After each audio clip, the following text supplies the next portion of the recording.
Assalamualaikum warahmatullahi wabarakatuh. Perkenalkan, nama saya Melinda Trirahmadia, mahasiswi bimbingan dan konseling Fakultas Keguruan dan Ilmu Pendidikan Universitas Bengkulu. Nah, di video kali ini saya akan menginformasikan tentang gejala mental dan perilaku akibat penggunaan zat adiktif. Simak terus videonya ya. Nah, NABZA itu sendiri kepanjangan dari narkotika, psikotropika, dan zat adiktif lainnya. NABZA terdiri dari beberapa jenis antara lain heroin, sabu-sabu, ekstasi, ganja, kokain, benzodiazepin, dan pil koplo. Nah, biasanya heroin tersebut berbentuk bubuk yang umumnya disuntik. Kemudian sabu-sabu berbentuk kristal yang digunakan dengan cara dihisap menggunakan bong. Ekstasi berbentuk pil biasanya ditemukan di diskotik atau klub-klub malam. Kemudian ganja berbentuk daun kering yang dilinting atau dihisap. Kokain berbentuk bubuk putih yang disuntik. Benzodiazepin, pil penenang, pil koplo adalah pil tanpa jenis tujuan medis yang jelas seperti Artan, Antimo, Somadril, dan Dextro. Selanjutnya, gangguan terkait zat. Gangguan terkait zat terbagi menjadi dua, yaitu gangguan penggunaan zat dan gangguan akibat terinduksi zat, seperti intoksikasi, withdrawal, dan gangguan mental lainnya yang terinduksi zat atau obat.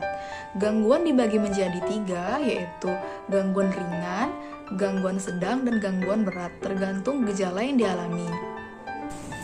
Nah, ada undang-undang yang mengatur tentang narkotika, yaitu Undang-Undang RI Nomor 35 Tahun 2009, mengatakan bahwa golongan pertama yaitu hanya untuk pengembangan ilmu pengetahuan, bukan untuk terapi, potensi sangat tinggi, dan mengandung ketergantungan, seperti opium, kokain, dan ganja.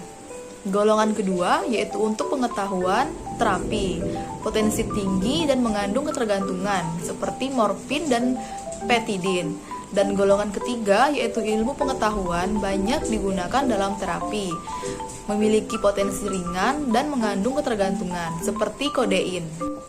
Kemudian ada faktor lingkungan, yaitu komunikasi dengan orang tua kurang efektif, kemudian orang tua dominan atau otoriter, teman sekelompok sebaya yang pengguna, lingkungan sekolah yang kurang tertib, dan fasilitas sekolah yang minim.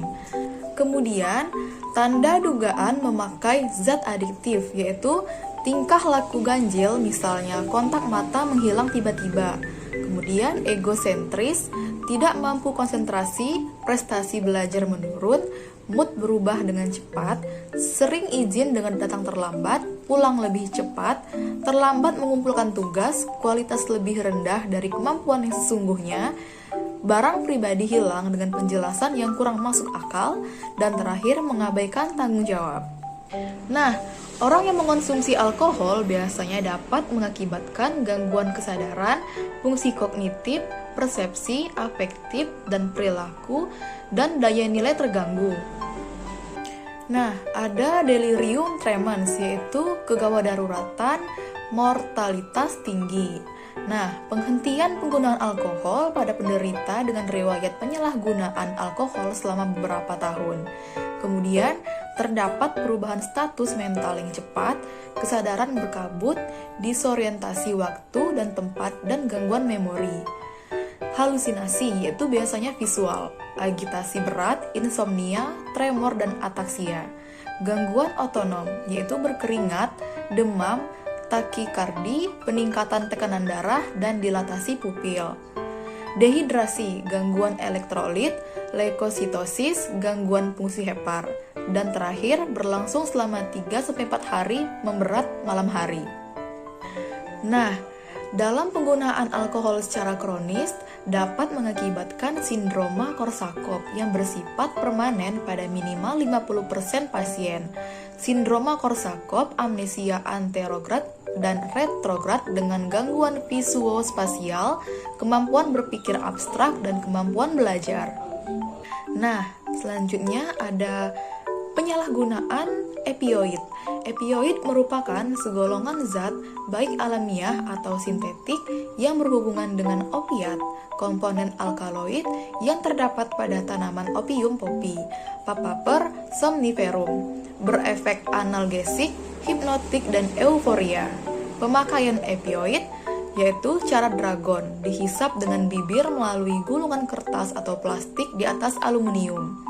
Kemudian sniffing atau dihirup dengan hidung, dan puff dimasukkan ke dalam rokok. Lalu ada intoksikasi opioid.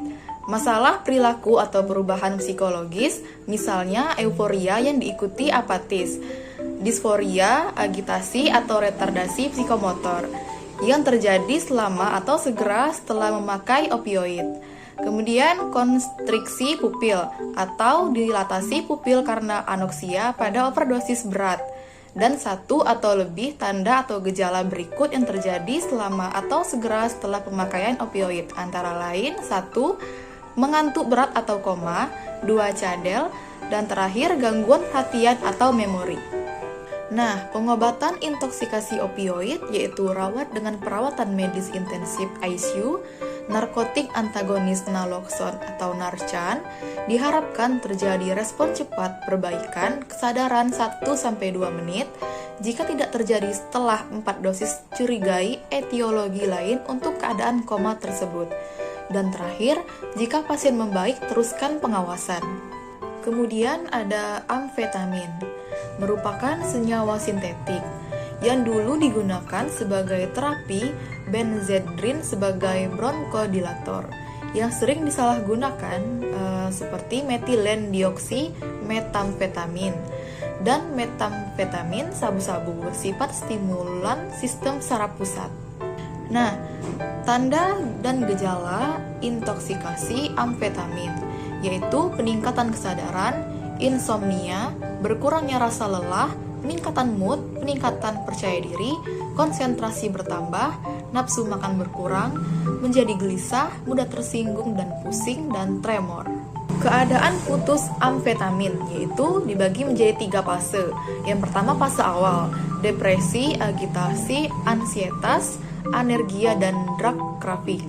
2. Fase menengah, menurunnya energi mental, keletihan, berkurangnya minat terhadap lingkungan, anhedonia, drug craving, semakin memberat dan kemungkinan menggunakan kembali.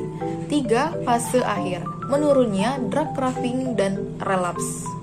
Selanjutnya ada ganja, berasal dari tanaman cannabis sativa, zat psikoaktif delta 9, tetrahidrocannabinol, THC, pada daun, ranting, pucuk tanaman betina yang sedang berbunga. Dapat dimakan, diseduh seperti teh, dan menjadi rokok. THC dapat dideteksi pada urin sampai 1 minggu setelah penggunaan terakhir. Nah, kriteria diagnostik intoksikasi ganja, yaitu penggunaan ganja baru-baru ini, masalah perilaku atau perubahan psikologis, misalnya gangguan koordinasi motorik, euforia, ansietas, sensasi waktu yang melambat, gangguan pertimbangan menarik diri yang terjadi selama atau segera setelah pemakaian ganja. Kemudian, 2 atau lebih tanda atau gejala berikut yang terjadi dalam 2 jam setelah pemakaian ganja. Yang pertama, konjungtiva hiperemis, 2. Peningkatan nafsu makan, 3. Mulut kering, 4. Takikardia. Tanda atau gejala tidak berperan pada kondisi medis lain, dengan kondisi medis lain dan tidak dapat dijelaskan dengan gangguan mental lain, termasuk putus zat lain.